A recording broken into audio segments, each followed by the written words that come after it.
کسی کی کوئی حیثیت نہیں ہوگی، جس دن کسی کو کوئی مقام نہیں دیا جائے گا، بلکہ اللہ اکبر، اس دن کا حال یہ ہوگا، اس دن کی کیفیت کی ہوگی۔ آپ ذرا غور سے سنتے جائیں تاکہ کلمہ کس کا پڑھتے ہو ان کی اہمیت دلوں میں پتہ چلے۔ اپنے جیسے بشر کا کلمہ نہیں پڑھا ہے، کسی بڑے بھیا کہلانے والے کا کلمہ نہیں پڑھا ہے، گاؤں کے چودھری کہلانے والے کا کلمہ نہیں پڑھا ہے، کلمہ تم نے کس کا پڑھا ہے؟ اس نبی کی شان، انبیاء کی کائنات انبیاء میں بھی اللہ نے کسی کو جیسی شان عطا نہیں فرمایا۔ کیا شان ہے ذرا سنو۔ ایک دن وہ آئے گا، ایک دن وہ آئے گا جس دن کے بارے میں اللہ فرماتا ہے مالک یوم الدین، اللہ روز جزا کا مالک ہے۔ اس دن کسی کو کلام کرنے کی جرت نہیں ہے۔ قرآن مقدس کہتا ہے یوم یقوم الروح والملائکہ صفا لا یتکلمون الا من اذن۔ اس دن جبریل اور سارے فرشتے، جبریل علیہ السلام سید الملائکہ، سدرہ کا مکین، اور ان کے ساتھ سارے فرشتے اللہ کی ہیبت سے ہر تھر کانپتے ہوں گے۔ یہ کیفیت اس دن حضرت جبریل کی ہوگی۔ سارے انبیاء کی زبان پر بھی انبیاء کرام اللہ کے مقبول بندے ہیں، یہ کوئی چھوٹے لوگ نہیں ہیں، یہ بہت بڑے لوگ ہیں۔ اللہ کے انتخاب کو انبیاء کہتے ہیں، اللہ کے منتخب کردہ بندوں کو انبیاء کہتے ہیں، چنے ہوئے میں چنے لوگوں کو انبیاء کہتے ہیں۔ لیکن اس دن انبیاء کرام کی شان بھی یہ ہوگی، نفسی نفسی کہیں گے، نفسی نفسی اذهبوا الى غیری، نفسی نفسی اذهبوا الى غیری، نفسی نفسی اذهبوا الى غیری۔ حضرت آدم بھی یہی کہیں گے۔ نفسی نفسی کا مطلب اگر آپ لیں تو یہ کہ آج مجھے تو اپنی جان کی پڑی ہے، مجھے تو آج اپنی جان کی پرواہ ہے۔ ذرا غور تو فرمائیں اس دن کی کیفیت کیا ہوگی جب انبیاء کرام یہ کہیں گے نفسی نفسی اذهبوا الى غیری۔ اور یہ کوئی مجبوری نہیں ہے، یہ کوئی ان کی بے عزتی نہیں ہے، بلکہ یہ ان کی شان ہے۔ اللہ کے خوف کی وجہ سے، اللہ کے ڈر کی وجہ سے، اللہ کی خشیت کی وجہ سے اگر کوئی نفسی نفسی کہتا ہے تو یہ بھی اس کی اپنی شان ہے، یہ بھی اس کا اپنا مقام ہے۔ ہم اس اعتبار سے دیکھتے ہیں۔ لیکن یاد رکھنا انبیاء کرام، جب انبیاء کی زبان پہ نفسی نفسی ہوگا تو آپ مجھے بتائیں کس کی اس دن کیا حیثیت ہوگی، اس دن کس کا کیا مقام ہوگا۔ لیکن اب آئیے، کائنات کے ہر انسان کو پتا ہونا چاہیے کہ جب فرشتوں کو کلام کرنے کی جرت نہیں ہوگی، فرشتے تھر تھر کانپیں گے، حتیٰ کہ فرشتوں کا سید و سردار حضرت جبریل علیہ السلام خود بھی تھر تھر کانپ رہے ہوں گے۔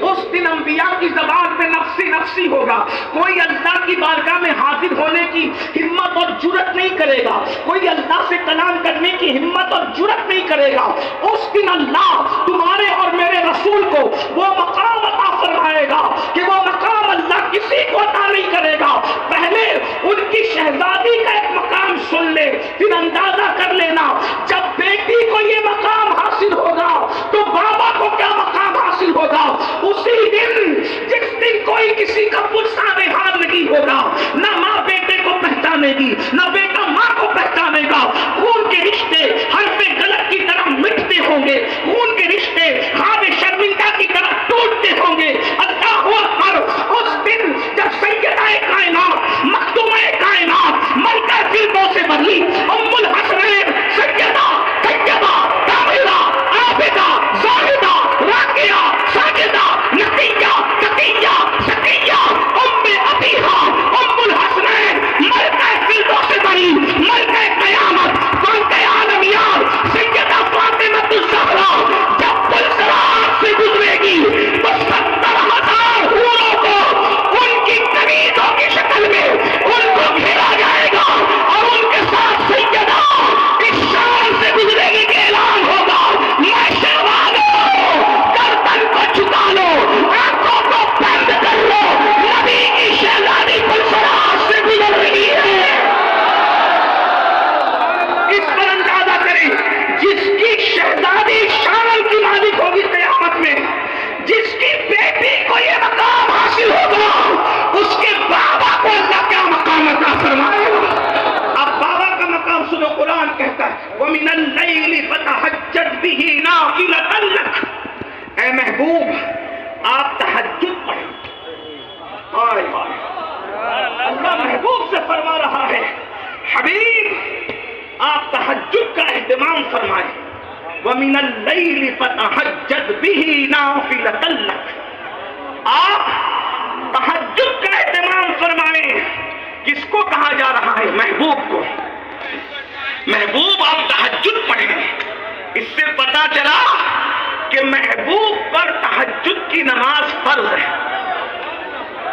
پوری امت پر تہجد نفل ہے، اور حضور نے ادا کی اس اعتبار سے سنت ہے، لیکن حکم کے اعتبار سے نفل ہے.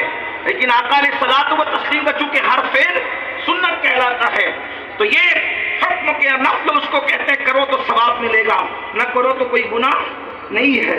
لیکن اس سے تہجد کی اہمیت پتہ چلتی ہے.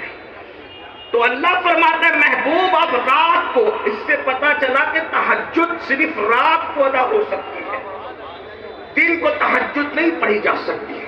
وَمِنَ اللَّيْلِ فَتَهَجَّدْ بِهِ نَافِلَةً لَكَ، جب آپ رات کو تہجد کا اہتمام کریں گے تو عَسَىٰ أَن يَبْعَثَكَ رَبُّكَ مَقَامًا مَحْمُودًا.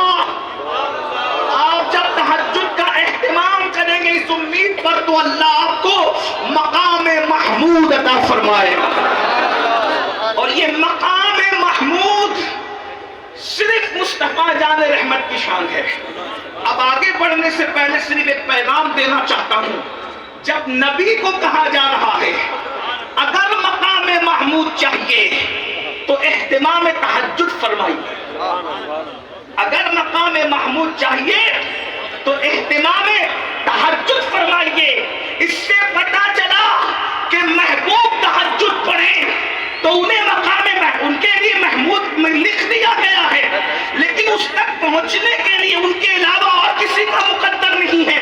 مگر اللہ تہجد کی اہمیت بیان فرما رہا ہے. اب مسلمانوں آپ سے کہتا ہوں اگر کوئی حاجت ہو، کوئی حاجت درپیش ہو، کوئی مشکل درپیش ہو، اللہ سے کوئی اپنا معاملہ منوانا ہو، تو آپ کہتے ہیں نا جب کوئی چیز کسی سے منوانی ہوتی ہے تو اس کو جو بہت پسند ہوتا ہے آپ وہ لے کر کے جاتے ہو. یار کام بنانا ہے، قلم پسند ہے تو قلم دے دو. کام بنانا ہے، خوشبو پسند ہے تو خوشبو دے دو. کام بنانا ہے، تعریف پسند ہے تو تعریف دے دو.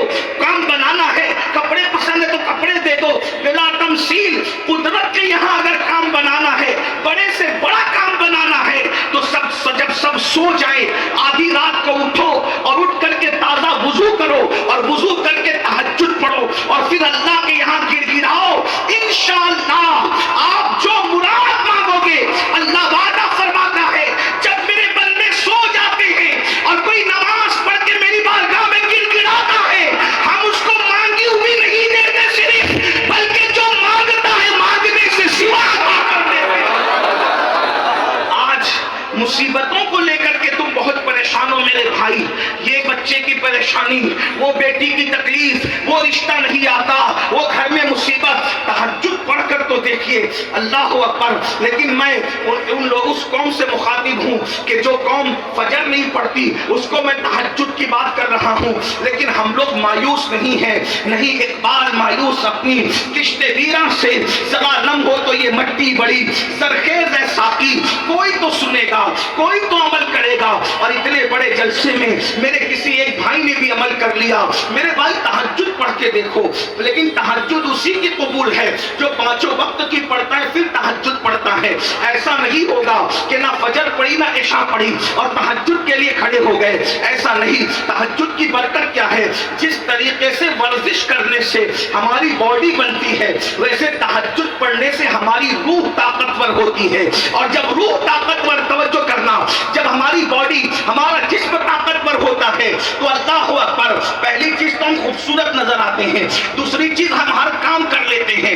وزن اٹھانا ہو، چلنا ہو، یہ کرنا ہو، وہ کرنا ہو. لیکن جب روح طاقتور ہوتی ہے تو آسمانوں پہ اٹھتی ہے تو لوح محفوظ کو دیکھ لیتی ہے، اور سینے پہ اٹھتی ہے تو دلوں کے حال دیکھ لیتی ہے. اللہ اکبر. روح کی طاقتور ہونے کے لیے تہجد بہت ضروری ہے. تو صوفیہ کے دل سے جا کے پوچھو.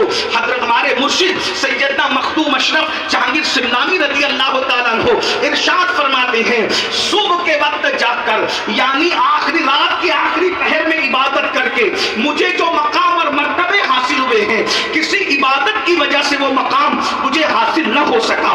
اس سے پتہ چلتا ہے کہ رات کے آخری وقت میں عبادت کرنا کس قدر عظیم ہے، کس قدر اس کی برکات ہے، کس قدر اس کے فیوز ہیں. اس لیے مسلمانوں کو چاہیے اگر اپنی تقدیر جگانا ہے تو رات کے آخری وقت میں جاگنا سیکھو. جو رات کے آخری وقت میں جگتا ہے اس کی تقدیر کبھی سوتی نہیں ہے, اس کی تقدیر ہمیشہ جاگ جاتی ہے. لیکن افسوس شومیے قسمت, میری قوم پر کون ماتم کرے, میری قوم کے حالات پر کون رونا روئے. اللہ اکبر, یہ قوم رات کے 3-3 4-4 بجے تک جاگتی ہے اور فجر کے وقت سوتی پڑی رہتی ہے. یاد رکھو یہ رات دیر گئے تک جاگنے کا سلسلہ بند کرو. اگر کوئی کام نہ ہو عشاء پڑھ کے سو جایا کرو اور رات کے آخری پہر میں اٹھو. ایک بات میں یہ کہہ دوں, جو رات